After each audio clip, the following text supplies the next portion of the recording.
when that first wave hit, we all kind of got thrown, and so I tried to, wrap my arms around him and the baby. We have 4 kids ourselves, so it's like fatherly instinct took over, I think. Right. So, But your kids weren't there. No, they weren't there. It was just us, luckily. And so they got under a table, and then I ran around the corner, and she was just coming out of our booth, and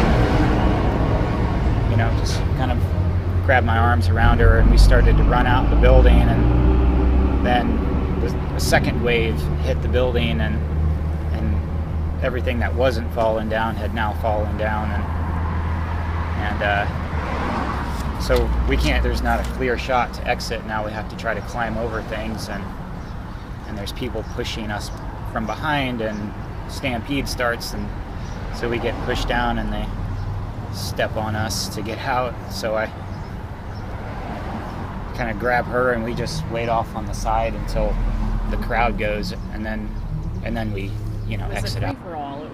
Everyone is in panic mode and just shoving people out of the way and knocking people down. Everyone for themselves was the consensus, unfortunately. Yeah. So we were trying to crawl out over stuff, and people are knocking us down to get past us, pretty much. And it's just that was at that point what was panicking me. So you already have the concern of the building and these giant chandeliers and things falling down on you because there's still these aftershocks, but then you have the crowd of people that are pushing you out of the way and pushing you over and trying to get out in front of you. There's a horizontal crack from front to back of the building that created a good 6-inch rise.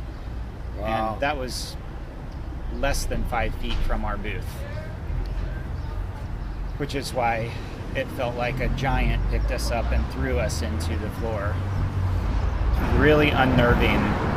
And for the next 3 days, even if there wasn't an aftershock, you could feel a slight vibration to the ground. You become hypersensitive to it immediately.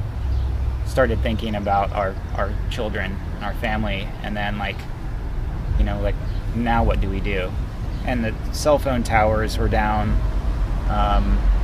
Nobody had Wi-Fi. There's really no way to reach anyone until 8 hours later, probably, because some of those places we had just been in, stood under, took photographs, and were having the time of our lives. And then you go see them again, and you just think like, I could have been under that. And there were people under that, and they died, and it's a tragedy. So they finally said, oh, the plane's here. And then there's a solid hour, and everyone's just antsy, can't wait to get on the plane.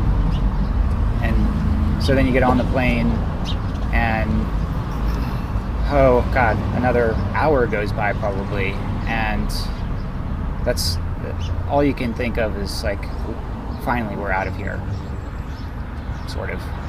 As soon as the wheels left the ground, What's up, Josh? the entire plane just erupted into tears of joy or sorrow, and people were cheering and clapping, and although there's a few people that actually stood up, took their belts off and stood up and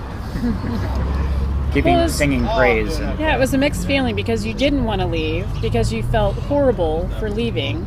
Right. And you wanted to help, but you didn't know how to help. But then you want to get the heck out of there and get home to your families and be safe. So it was a very confusing, emotional time. Yeah. So.